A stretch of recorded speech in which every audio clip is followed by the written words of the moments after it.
ठीक है, question number 11 अगर नहीं हुआ है तो वो वीडियो है उधर रखी हुई है, सेव है, ठीक है, तो उसको वहां से देख के कर लेना। क्वेश्चन नंबर 14 मैंने सॉल्व किया है बोर्ड पे। क्वेश्चन नंबर 14 पहले पढ़ के सुना देता हूँ। क्वेश्चन नंबर 14 में वो मुझसे कह रहा है कि गिवन दैट एक मुझे इक्वेशन दी हुई है एक्स और bracket x minus two equals to t minus two. इसमें मुझे दो काम करना है। एक तो मुझे एक्स की वैल्यू भी फाइंड आउट करनी है इन टर्म्स ऑफ टी। जब फाइंड एक्स बोले तो इसका मतलब है कि मुझे जो है वो क्वाड्रेटिक फॉर्मूला यूज करना पड़ेगा, और इन टर्म्स ऑफ टी मेरी जो है ना वो वैल्यूज आएंगी। और मुझे एक और काम ये भी करना है कि I have to find the values of t when इसके रूट्स जब रियल है। ठीक है, तो देखो रियल वाली बात आ गई। रियल वाली कंडीशन के लिए अब मुझे जो है वो दो कंडीशंस को कंबाइन करना पड़ा, इसीलिए मैंने लिखा है discriminant is greater than equal to zero, क्योंकि वो रियल की बात कर रहा है। तो रियल की कंडीशंस दो थी मेरे पास। एक पहली वाली कंडीशन भी थी जिसमें ग्रेटर देन जीरो होता है, और एक दूसरी वाली कंडीशन भी थी जिसमें इक्वल टू जीरो होता है। तो मैंने दोनों को कंबाइन करके लिख दिया कि discriminant should be greater than equal to zero. और डिस्क्रिमिनेंट का मेरे पास जो है वो फॉर्मूला होता है b square minus four a c. ठीक है, और इसको थोड़ा सा सिंप्लीफाई करना पड़ेगा। पहले इक्वेशन को मैंने थोड़ा सा सिंप्लीफाई किया, ब्रैकेट्स को मल्टीप्लाई किया, और उसके बाद जब मैंने ए बी सी की वैल्यू निकाली तो ए मेरे पास जो है वो वन आ रहा था, बी मेरे पास जो है वो माइनस टू आ रहा था, और सी की वैल्यू मेरे पास टू माइनस टी आ रही थी। एक्स के अलावा जितनी चीजें होती है ना वो सारी सी में आ जाती हैं। और फिर मैंने सिर्फ वैल्यूज पुट की हैं। ठीक है, यहाँ जब मैं फोर में से एट को सब्ट्रैक्ट करूंगा तो मेरा आंसर आएगा माइनस फोर। ठीक है, वो माइनस फोर मैं नेक्स्ट साइड पे शिफ्ट कर दूंगा, क्योंकि वो कोफिशिएंट नहीं है, वो कांस्टेंट है, इसीलिए इनइक्वालिटी का साइन चेंज नहीं हुआ। ठीक है, क्योंकि वो माइनस फोर या इधर इधर माइनस हो रहा था, उधर जाके ऐड हो गया। अगर ये माइनस होता इस जगह, ठीक है, मैं ये समझाने की कोशिश कर रहा था कि अगर फर्ज करो यहाँ नेगेटिव होता है, इधर ये माइनस फोर होता और मुझे इस माइनस फोर को शिफ्ट करना होता दूसरी साइड पे, तो उस वक्त ये जो इनइक्वालिटी आपको नजर आ रही है ना ग्रेटर देन इक्वल टू, इसका साइन ऑपोजिट होके लेस देन इक्वल टू हो जाता। ठीक है, तो ये वाली चीज मैं समझा रहा था उस वक्त कि अगर कोई नेगेटिव कोफिशिएंट एक साइड से दूसरी साइड पे मूव करता है, इधर हमारा कोफिशिएंट पॉजिटिव था, यहाँ हमारा कोफिशिएंट पॉजिटिव है, प्लस फोर है, तो जब प्लस फोर दूसरी साइड पे जाएगा तो इनइक्वालिटी का साइन चेंज नहीं होगा। लेकिन अगर यहाँ माइनस फोर होता और उसको मैं दूसरी साइड पे शिफ्ट करता तो मेरी ये इनइक्वालिटी जो है ना इसका साइन ऑपोजिट हो जाता। तो टी की जो जो रेंज आ रही है वो greater than equal to one आ रही है। ठीक है, उसके बाद मैंने एक काम तो कर लिया, मैंने रेंजेस ऑफ जो है मैंने रेंज ऑफ टी फाइंड कर ली है। अब मुझे जो है वो एक्स की वैल्यू फाइंड आउट करनी है, तो मैं क्वाड्रेटिक फॉर्मूला मैंने लिखा माइनस बी माइनस बी। ये ऑटोमेटिकली पहले ही नेगेटिव था, ये पॉजिटिव हो गया। बी स्क्वायर की जगह मैंने फोर लिख लिया, बी स्क्वायर माइनस, अब मैं लिखूंगा फोर ए सी, तो फोर मेरे पास जो है वो फोर वन जा फोर हो जाएगा, और सी की वैल्यू मैंने जो है वो टू माइनस सी अंदर लिख देनी है। उसके बाद मैं थोड़ी सी इसमें वर्किंग करूंगा, क्योंकि मुझे जो है वो एक्स की जो है वो मतलब वैल्यूज फाइंड आउट करनी है इन टर्म्स ऑफ टी। और होल डिवाइडेड बाय टू ए हो जाएगा, ए वन है तो टू आ गया। ठीक है, और उसके बाद फिर एक और स्टेप हो जाएगा, टू एज इट इज आएगा, plus minus as it is, और अब मैं इसको मल्टीप्लाई कर दूंगा। ठीक है, तो ये मेरे पास बन जाएगा। मैं डायरेक्ट थोड़ा सा सिंप्लीफाई भी कर देता हूँ क्योंकि ये काम मैं कर चुका हूँ इधर। ठीक है, ये वाला काम मैंने एग्जैक्टली यहाँ किया, तो मेरा आंसर क्या आ रहा था, फोर माइनस, तो ये बेसिकली इस तरह आ रहा था कि मैं इसको इस तरह लिख सकता हूँ फोर टी माइनस फोर ना। तो मैंने इसको four T minus four direct लिख लिया। जब आप भी सॉल्व करोगे तो ये इसी तरह आएगा, फोर टी माइनस फोर। ठीक है, क्योंकि मैं ये यहाँ सॉल्व कर चुका हूँ ना, इसलिए मैंने दोबारा इतनी एक स्टेप मिस कर दिया। मैंने डायरेक्ट ये यहाँ से देख लिया कि ये माइनस फोर आएगा, तो फोर टी माइनस फोर मैंने यहाँ लिख दिया। और सिर्फ मुझे ये मैं ये बता रहा हूँ कि बुक का आंसर जो है वो किस तरह मैच हो रहा है। और यहाँ होल डिवाइडेड बाय टू आ गया। ठीक है, अब मैं ये देख सकता हूँ कि मैं स्क्वायर रूट के अंदर से कुछ कॉमन ले सकता हूँ। फोर है तो मैं फोर को जब कॉमन लूंगा तो मेरा ब्रैकेट कुछ इस तरह बन जाएगा कि मुझे फोर कॉमन लेना पड़ेगा, तो मैं फोर कॉमन लूंगा तो ब्रैकेट में बन जाएगा टी माइनस वन। अभी सर वो ठीक है, मल्टीप्लाई और इसलिए रेडिकल दोनों के साथ आ जाएगा और फिर टू बाहर आ जाएगा। बिल्कुल। और ये तुम्हें पता है स्क्वायर रूट ऑफ फोर जो है वो टू होता है, तो टू मैं बाहर निकाल सकता हूँ। तो ये टू इस तरह आ जाएगा, plus minus as it is आ गया। और ये फोर जब स्क्वायर रूट से बाहर आएगा तो ये टू हो जाएगा। ठीक है, लेकिन टी माइनस वन नहीं बाहर आएगा, वो अंदर ही रहेगा, तो वो ब्रैकेट स्क्वायर रूट के अंदर ही रहेगा टी माइनस वन। और अब मैं एक और काम कर सकता हूँ, क्योंकि डिनोमिनेटर में टू नजर आ रहा है मुझे, तो मैं टू को कॉमन ले सकता ऊपर हूँ। से भी सर कॉमन ले सकते हैं, ऊपर से कॉमन कॉमन लेके ले लिया कैंसिल मैंने। आउट कर सकते कॉमन लेने के बाद जब कैंसिल आउट करोगे, ऊपर टू कॉमन ले लिया तो ये ऊपर बच गया one, plus minus square root of t minus one हो जाएगा ये। डिनोमिनेटर में जो 2 है वो कैंसिल हो जाएगा, तो मेरा जो फाइनल आंसर आ जाएगा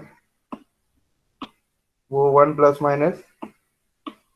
ठीक है, तो ये बुक का आंसर मैच करने के लिए हमने इतनी वर्किंग करी है, तो हमारा जो फाइनल आंसर आ गया, इसके जो वैल्यूज आ गए इन टर्म्स ऑफ टी, वो आ गई 1 plus minus and then square root of t minus 1। तो ये this was question number 14। Question number 15 try करते हैं हम। इसको कॉपी कर लो जल्दी से, फिर मैं इसको इसको क्लियर कर देता हूँ, फिर क्वेश्चन नंबर 15 की तरफ चलते हैं। क्वेश्चन नंबर 15 में हमारे पास थोड़ा सा डिफरेंट टाइप का क्वेश्चन है, उसमें कर्व की बात है, वो सर कर्व। बोलो सर इसके अंदर वो टी की वैल्यू रिड्यूस नहीं करनी, रेंज है। वो ये रही ना, दो काम किए ना मैंने। एक काम ये रहा, टी की वैल्यू आ गई, ये रही टी इज ओ ग्रेटर अच्छा, देन वो इक्वल टू रही। 1। और एक काम इधर कर दिया, एक काम इधर कर दिया। मुझे एक्स की वैल्यूज भी चाहिए थी इन टर्म्स ऑफ टी, तो वो भी मैंने निकाल ली। और मुझे टी की वैल्यूज भी चाहिए थी, range when the roots are greater than equal to 0, मतलब रियल, तो वो भी आ गया। हाँ, मैंने देखी नहीं थी शायद। क्वेश्चन कॉपी कर लो, फिर मैं इसको रब करता हूँ, फिर क्वेश्चन 15 की तरफ चलते हैं। सर ये जो x की वैल्यू निकाली ये फॉर्मूला कौन सा लगा है? ये क्वाड्रेटिक फॉर्मूला लगाया ना, minus b plus minus under root b square minus 4ac divided by 2a। ये मैंने डायरेक्ट डायरेक्ट इधर वर्किंग कर दी है। माइनस बी था तो ये माइनस ही था, -2 तो ये +2 हो गया। Plus minus square root b square, b का स्क्वायर जो है वो 4 हो गया, -4। ए की जगह पे 1 था तो मैंने लिखा नहीं, और सी की जगह पे 2 - c मैंने लिख दिया। फिर ये सिंप्लीफिकेशन करके मैंने एक्स की वैल्यूज निकाल ली। क्वाड्रेटिक फॉर्मूला है, बिल्कुल क्वाड्रेटिक फॉर्मूला ही है।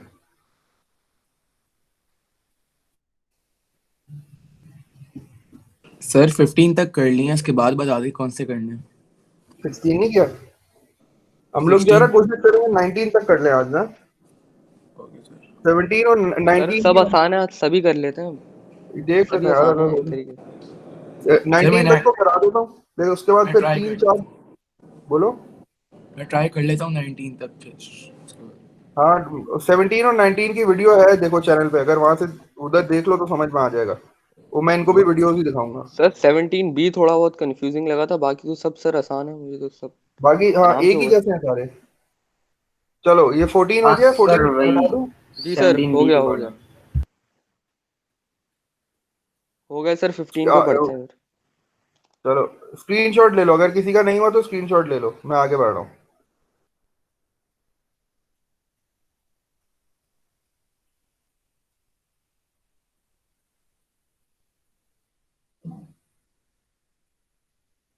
चलो क्वेश्चन नंबर 15 बताओ मुझे, क्वेश्चन नंबर 15 में क्या करना है हमें। क्वेश्चन नंबर 15 में हमारे पास एक कर्व है, ठीक है। कर्व की इक्वेशन हमें दी हुई है, the curve y is equals to, यही बात बोलिए कि ये जो कर्व है वो एक्स एक्सिस को 2 पॉइंट्स पे कट कर रहा है, जिसकी वजह से मैंने आगे लिख दिया, देखो 2 पॉइंट्स है। और फिर आगे मुझे हिंट भी दे रहा है कि find the range of values of C. तो इसका मतलब है कि 2 पॉइंट्स का मतलब है कि discriminant should be greater than 0 होगा, क्योंकि 2 पॉइंट्स बोले उसने। अगर इक्वल नहीं बोला है तो इसका मतलब है कि वो डिस्टिंक्ट ही होंगे, वो अलग अलग ही होंगे। ठीक है। टेंजेंट जब होगी तब जाके सर वो इक्वल्स टू होंगे ना, 0। हाँ, वो टेंजेंट का मतलब तो वो दूसरा वाला हो जाता है ना, वो टेंजेंट का मतलब एक पॉइंट है, एक ही फिर एक पॉइंट एक का ही मतलब हाँ। सोल्यूशन आएगी ना। ठीक है, तो यही कंडीशन यूज करनी है, वही दोबारा सारी वर्किंग करनी पड़ेगी हमें जल्दी से। बी स्क्वायर -4ac, मेरे साथ साथ वर्किंग करते रहो जल्दी जल्दी। बी स्क्वायर -4ac जो है वो ग्रेटर देन 0 हो जाएगा, क्योंकि हमारे पास 2 डिस्टिंक्ट रूट्स हैं, रियल रूट्स हैं। तो हमें सी की वैल्यूज की रेंजेस निकालनी है।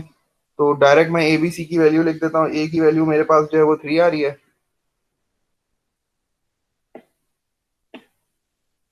ए की वैल्यू मेरे पास 3 आ रही है, और बी की वैल्यू मेरे पास -2 है, और जो सी की वैल्यू है वो मेरे पास बेसिकली C+C-1 है।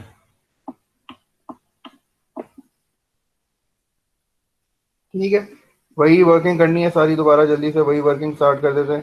बी स्क्वायर, अब मैं डायरेक्ट डायरेक्ट कर रहा हूँ। बी स्क्वायर मेरा क्या है, 4 है। मैंने डायरेक्ट 4 लिख दिया, क्योंकि बी जो है वो -2 है, तो -2 का स्क्वायर 4 हो जाएगा। और उसके बाद माइनस, और फिर मेरे पास 4ac है, तो ए की जगह पे मैंने 3 लिखा है ब्रैकेट में। और सी की वैल्यू जो है वो मेरे पास C-1 है। तो मैंने c-1 लिख दिया ब्रैकेट में।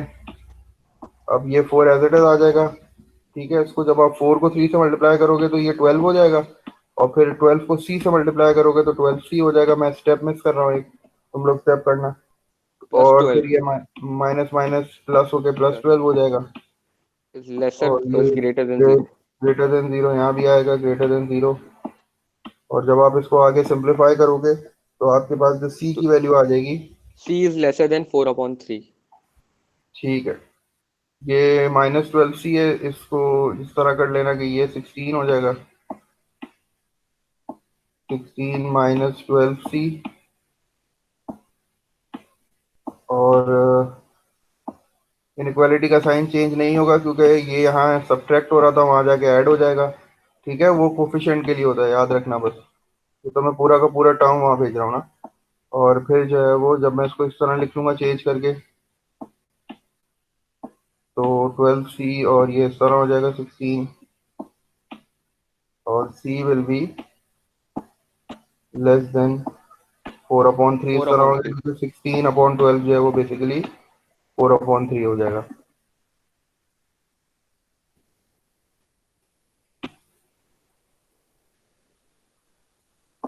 क्वेश्चन नंबर 16 ट्राई करो। क्वेश्चन नंबर 16 में वो सर क्या हो कह गया, रहा हो है? गया।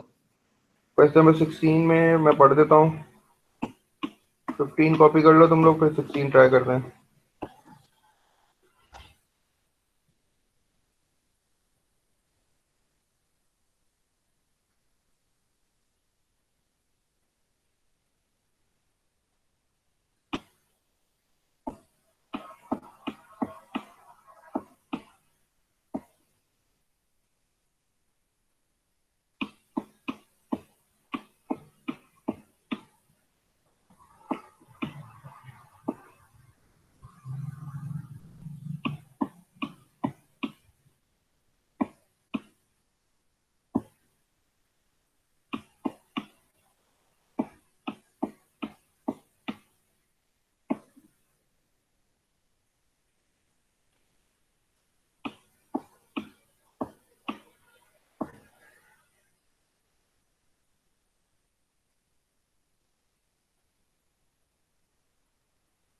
अच्छा, क्वेश्चन नंबर 16 में भी उसी तरह का क्वेश्चन है। वो मुझसे कह रहा है find the value of P. P की वैल्यू मुझे फाइंड आउट करनी है, ठीक है। पी की वैल्यू फाइंड आउट करने के लिए वो मुझे एक इक्वेशन दे रहा है। मैं एक क्वाड्रेटिक इक्वेशन मेरे पास आ गई है, वो लिखी हुई है y is equal to x² plus p x minus p plus 3, ठीक है। और मुझे आगे कंडीशन वो ये दे रहा है कि कंडीशन आगे कह रहा है कि ये जो कर्व है ना, this curve is passing the x axis and it is tangent, ठीक है। एक्स एक्सिस इस पे टेंजेंट है, ठीक है। जैसे मिसाल के तौर पे इस तरह ये कर्व है, तो एक्स एक्सिस जो है ना वो इस पे एक टेंजेंट है, मतलब एक पॉइंट से टच होती हुई पास हो रही है, ठीक है। तो अभी हमने वो वाला टेबल नहीं देखा था, वो जो टेबल है वो बेसिकली पेज नंबर 73 पे है। उस टेबल में ये चीजें लिखी हुई है कि अगर टेंजेंट हो, कोई लाइन अगर कर्व के टेंजेंट हो तो इसका मतलब है वो सिर्फ एक पॉइंट से पास हो रही है, ठीक है। और हमने देखा था कि जब एक पॉइंट होता है तो हमारा डिस्क्रिमिनेंट जो है ना वो इक्वल टू 0 होता है, क्योंकि ये कंडीशन को वहां से रिलेट भी कर लेना, क्योंकि वहां क्या होता है, इक्वल रूट जब थे, जब हमारे पास two equal d is real equal root two होते 0। थे हाँ तो d इक्वल टू 0 लेते थे ना, आंसर एक आता था। तो यहाँ जी सर, उसी तो से ये रिलेट एक ही पॉइंट पे करके, कट कर रही है वो। उसी से रिलेट करके इसको यहाँ भी भाई इसी तरह लिख लो कि ये भी तो एक पॉइंट पे कट कर रही है ना, तो एक ही आंसर आ रहा है। इसका मतलब है कि discriminant will be equal to 0। अगर कट करती तो 2 पॉइंट आते, ठीक है। कट का मतलब इस तरह होता है, जैसे अगर आपके पास ये कर्व है और एक लाइन उसको कट कर रही है यूं करके, तो ये कट का मतलब है कि 2 पॉइंट्स आएंगे। तो जब 2 पॉइंट्स आएंगे तो 2 डिस्टिंक्ट पॉइंट्स आएंगे, तब d ग्रेटर देन 0 होगा, ठीक है। और टेंजेंट का मतलब होता है कि सिर्फ एक पॉइंट को टच करते हुए गुजर जाएगी, इसका मतलब डिस्क्रिमिनेंट इक्वल्स टू 0। और अगर पास ही नहीं होगी, अगर एक कर्व मैंने ऐसे बना दिया और मैंने जो है वो लाइन यू करके बना दी, मतलब दोनों टच ही नहीं कर रहे थे, इसका मतलब है कि हमारा डी जो है वो लेस देन 0 होगा, मतलब नो पॉइंट्स होंगे। तो जो हमने तीन कंडीशंस वहां पढ़ी थी ना, वही तीन कंडीशंस जो है वो बेसिकली टेंजेंट पे भी आती हैं, लाइन और कर्व पे भी आती हैं। कि अगर हमारी लाइन कर्व को कट करेगी तो 2 पॉइंट्स बनेंगे, 2 डिस्टिंक्ट पॉइंट्स, तो उस केस में हमारा जो डिस्क्रिमिनेंट होगा वो ग्रेटर देन 0 होगा, ठीक है। और अगर हमारा कर्व जो है वो बेसिकली टेंजेंट होगा किसी लाइन पे, ठीक है, यानी हमारी कोई भी लाइन अगर कर्व पे टेंजेंट है तो discriminant will be equals to 0। और अगर कर्व और लाइन एक दूसरे को मीट ही नहीं कर रहे हैं तो इसका मतलब है कि डिस्क्रिमिनेंट जो है वो लेस देन 0 होगा। ठीक है, ये टेबल बना हुआ है पेज नंबर 73 में। लास्ट सर क्लास में मैंने सोल्यूशन कहा था होएगी नहीं फिर सर उसकी कोई? उसके सॉल्यूशन होंगे नहीं, उसका कोई वो मतलब इस तरह रेंज आ जाएगी ना उसकी, उसके एक्स के कोई ठीक है आंसर्स नहीं आएंगे, लेकिन वो रेंज तो हमारे पास आ जाएगी ना डिस्क्रिमिनेंट की। ठीक है, अच्छा ये मैं टेबल मैंने लास्ट टाइम क्लास में नहीं बोला था कि ये वाला टेबल नेक्स्ट क्लास में देखेंगे, तो उसी टेबल की बात कर रहा हूँ, वो पेज नंबर 73 पे है। अगर पेज नंबर 73 तुम लोग के पास बुक में खुला है तो वो टेबल तुम लोग को दिखेगा। वो टेबल में ये सारी चीजें लिखी हुई हैं कि greater than 0, equal to 0, less than 0। जो हमने वहां 3 कंडीशंस पढ़ी थी ना, वो 3 कंडीशन यहाँ भी अप्लाई होती हैं उसी तरह। तो हमारे पास ये जो क्वेश्चन नंबर 16 है, इसमें टेंजेंट वाला केस है। उसमें वो ये बता रहा है कि जो एक्स एक्सिस है वो बेसिकली इस कर्व पे टेंजेंट है, तो इसका मतलब है कि हमारा डिस्क्रिमिनेंट जो है ना वो इक्वल्स टू 0 होगा। ठीक है, तो इक्वल्स टू 0 का मतलब फिर मुझे सारी वर्किंग उसी तरह करनी पड़ेगी। तो मेरे पास जो है वो एबीसी की वैल्यूज है, मैं डायरेक्ट जो है वो पुट करता हूँ वैल्यूज। तो मेरे पास जो है वो बी स्क्वायर, तो बी स्क्वायर मेरे पास पी है तो पी स्क्वायर हो जाएगा। ठीक है, और उसके बाद माइनस 4ac, 4 आएगा ए की जगह पे, जो है मेरे पास जो है वो 1 आ जाएगा, और इंटू सी 1 की जगह इंटू पे मेरे 3 पास माइनस पी। 3 माइनस पी आ जाएगा। और मुझे पता है कि ये टेंजेंट वाला केस है, तो इसका मतलब है कि मेरा डिस्क्रिमिनेंट जो है वो इक्वल्स इक्वल टू, टू 0। और फिर जब आप इसको सॉल्व करते हुए जाओगे तो आपके पास एक क्वाड्रेटिक इक्वेशन बन जाएगी। ये बनेगा पी स्क्वायर और -4 और प्लस 3 4 12 पी। हो जाएगा, -12 हो गया, और फिर ये +4 भी हो गया। और इसको फिर ये क्वाड्रेटिक इक्वेशन है, तो क्वाड्रेटिक इक्वेशन को सॉल्व आप दो तरीकों से कर सकते हो, फॉर्मूला भी यूज कर सकते हो। मुझे यहाँ इसके फैक्टर्स जो है वो आसानी से बनते हुए नजर आ रहे हैं, तो मैं फैक्टर्स बना देता हूँ। तो पी फिर माइनस मुझे टू पी प्लस 6। -2p और +6p बना देता हूँ। क्योंकि मिडिल टर्म का साइन पॉजिटिव है, तो इसका मतलब है बड़े फैक्टर को मुझे पॉजिटिव साइन देना पड़ेगा। और -12 को मैंने लास्ट में लिख दिया। अब जब मैं कॉमन लूंगा, कॉमन लेने के बाद मेरे पास जो दो ब्रैकेट्स आएंगे वो आ जाएंगे p-2 और और P p plus plus 6। Six मैंने डायरेक्ट वर्किंग कर दी है। ठीक है, क्योंकि मुझे p की वैल्यूज चाहिए, तो p+6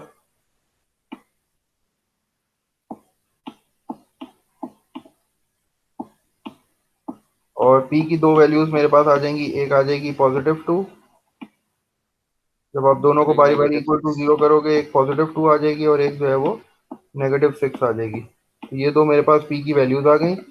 उसने मुझे ये बोला है कि p की वैल्यूज भी फाइंड करो जब कर्व एक्स एक्सिस के टेंजेंट है, और फिर एक और काम भी उसने मुझे बोला है कि find the coordinates of the point of tangency. मुझे कोऑर्डिनेट भी फाइंड करना है। ये तो p की सर वैल्यू आई है ना, जी बोलो। जी सर, तो फिर सर वाई कोऑर्डिनेट तो उसका 0 हो जाएगा क्योंकि वो एक्स एक्सिस है ना, इसलिए उस पे बिल्कुल। कट कर रहा है। तो अब मुझे थोड़ी सी इसकी वर्किंग और करनी पड़ेगी, क्योंकि मेरे पास p की दो वैल्यूज हैं, तो मुझे दो बार जो है उसको सॉल्व करना पड़ेगा। ठीक है, सब्स्टिट्यूट करिए। मतलब दो क्वाड्रेटिक इक्वेशंस बनानी पड़ेंगी, क्योंकि मुझे बारी बारी p की वैल्यू वापस यहाँ पुट करनी पड़ेगी। और चूंकि मेरा जो कर्व है वो एक्स एक्सिस को टच करते हुए जा रहा है, तो y की वैल्यू तो 0 होगी। तो वो ये समझ लो कि मुझे जो है वो बेसिकली एक्स इंटरसेप्ट निकालना है। ठीक है, पहले मैं क्या करता हूँ, p की वैल्यू पुट करता हूँ इसमें। तो p की वैल्यू जब मैं पुट करूंगा तो पहले केस में मैं p2 ले रहा हूँ। ठीक है, मैं पहले केस में जो है वो p की वैल्यू 2 ले रहा हूँ। ये क्वेश्चन समझ में आ रहा है या मैं जल्दी जल्दी जा रहा हूँ? बहुत क्लियर है, समझ में आ रहा है जो मैं कर रहा हूँ? जी यस जी सर। सर आ रहा है। ठीक है, अच्छा अब क्या करना है, p की दो वैल्यूज आ गई हैं, और उसने फिर आगे क्वेश्चन में मुझे बोला है कि वो कोऑर्डिनेट भी निकालो जहां वो टच करते हुए जा रहा है एक्स एक्सिस को, दोनों वैल्यूज के लिए। तो पहले पहले मैंने जो है वो x की वैल्यू 2 ली, और सॉरी p की वैल्यू 2 लेके मैंने जो इक्वेशन बनाई वो मेरे पास ये बन गई x²। और यहाँ मैं जब यूज करूंगा तो ये 2x हो जाएगा, क्योंकि मैंने p की जगह पे 2 पुट किया है। और जब मैं यहाँ 2 रखूंगा, जब यहाँ 2 रखूंगा तो आगे आंसर आ जाएगा +1। ठीक है, क्योंकि -2 और +3 जो है वो +1 हो जाएगा, और इक्वल्स टू, क्योंकि मैं एक्स इंटरसेप्ट निकाल रहा हूँ इसलिए मुझे y को 0 रखना पड़ेगा, क्योंकि ये जो कर्व है ये एक्स एक्सिस को टच करते हुए जा रहा है ना, तो इसका मतलब है यहाँ y की वैल्यू क्या होगी, 0 होगी, इसलिए मुझे यहाँ 0 रखना पड़ा। ठीक है, क्योंकि मैं बेसिकली एक्स इंटरसेप्ट निकालने की कोशिश कर रहा हूँ। और फिर मैंने देखा कि यार ये तो आइडेंटिटी है, बेसिकली ये तो आइडेंटिटी बन रही है, तो मैंने इसको आइडेंटिटी बना दिया। ये बेसिकली एक्सपेंडेड फॉर्म थी। ठीक है, तो ये अगर आप x+1 होल स्क्वायर को एक्सपेंड करोगे तो आपके पास ये आइडेंटिटी बन जाएगी A square plus 2ab plus B square. आप इसको मिडिल टर्म से भी करोगे यही आंसर आएगा, आप इसको क्वाड्रेटिक फॉर्मूले से भी करोगे तो इसी तरह का आंसर आना है आपके पास। तो मैंने आसान कर लिया जल्दी से, मुझे जो है वो आइडेंटिटी नजर आ रही थी तो मैंने उसको आइडेंटिटी में ट्रांसफॉर्म कर दिया। अब x taking equal to square root minus on one. Both side, taking square root on both sides कर लूंगा, जीरो का स्क्वायर रूट जीरो ही होता है, तो जो x की वैल्यू आ जाएगी मेरे पास वो आ जाएगी -1। ठीक है, और x की वैल्यू जब -1 आ गई तो मेरा जो पॉइंट होगा वो क्या हो जाएगा -1, और क्योंकि y की वैल्यू तो जीरो है तो 0। जीरो, एक पॉइंट मेरे पास ये आ गया। इसी तरह मैं पूरी वर्किंग दोबारा करूंगा। अब मैं p की वैल्यू जो है वो -6 लूंगा। X square minus 6x plus 9।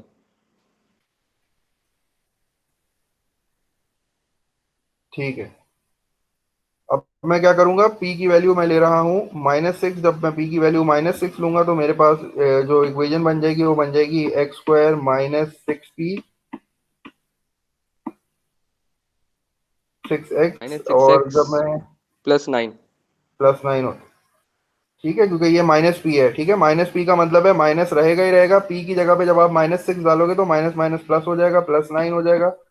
और फिर मुझे ये आइडेंटिटी बनती हुई नजर आ रही है, मेरा काम आसान हो गया। फिर मैं इसको आइडेंटिटी बना सकता हूँ क्योंकि ये भी किसी का स्क्वायर है और ये भी किसी का स्क्वायर है। आइडेंटिटी के लिए जो है ना फर्स्ट चेक पॉइंट यही होता है कि आप ये देखो कि पहली टर्म और जो लास्ट टर्म है ना वो किसी के स्क्वायर होने चाहिए। और फिर जब आप देख लो कि दोनों स्क्वायर है तो मिडिल टर्म को भी चेक कर लो, अगर वो एक्स ट्वाइस है दोनों माइनस के 3 होल प्रोडक्ट का, इसका स्क्वायर। मतलब है कि ये आइडेंटिटी में ट्रांसफॉर्म हो रहा है, तो ये बन जाएगा x-3 होल स्क्वायर। ठीक है, मेरा काम आसान हो जाएगा, एक स्टेप में आंसर आ जाएगा। फिर उसी तरह मैंने taking square root on both sides किया।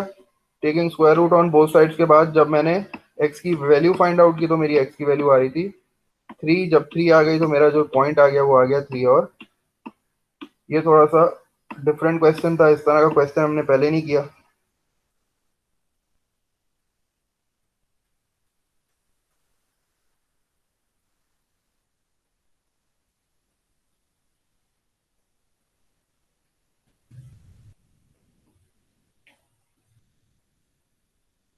ठीक है, इसको कॉपी कर लो। फिर क्वेश्चन नंबर 17 की मैंने वीडियो बनाई हुई है पूरी, वो वीडियो मैं शेयर करता हूँ, उसको देखो आराम से बैठ के। सर 70। ये सारे लाइन और कर्व वाले जो है ना ये साइमल्टेनियस सब्स्टिट्यूशन मेथड से ही होंगे। तुम लोग ये कॉपी कर लो 15 16, इसमें कोई कोई कोई प्रॉब्लम है तो पूछो मुझसे, फिर हम क्वेश्चन नंबर 17 की तरफ बढ़ते हैं। सर साइमल्टेनियसली मतलब पहले वो इक्वेशन अरेंज की, फिर y अगर सेम है तो उन्हें एक साथ रख लिया ना, वो बोलना चाह रहे हैं ना। हाँ वही कहना चाह रहे हैं ना, मतलब y की वैल्यू तुमने पहले लाइन की इक्वेशन का जो है वो सब्जेक्ट y बना लिया और फिर दोनों को इक्वेट कर दिया, यही किया ना तुमने भी। हाँ। हमने हाँ भी सर यही मैंने भी ये किया। उसी को साइमल्टेनियस ही कहते हैं। y की वैल्यू निकाल के डाल दो या फिर दोनों y को इक्वेट कर दो, एक ही बात। मैं समझा वो ट्रेडिशनल साइमल्टेनियस मेथड से करना है। नहीं नहीं, वो हम लोग दोनों तरीकों से करते हैं, उस तरह भी करते हैं, इस तरह भी कर लेते हैं। लाइन को की इक्वेशन से भी y को सब्जेक्ट बना लो, कर्व से भी y को सब्जेक्ट बना लो, फिर इक्वेट कर दो। मैं शेयर करता हूँ लिंक, तुम लोग देखो मैंने कैसे सॉल्व किया उसको, फिर कॉपी में सॉल्व करो। थोड़ा बड़ा क्वेश्चन था ना 17, इसलिए मैंने वो उसकी वीडियो बना दी।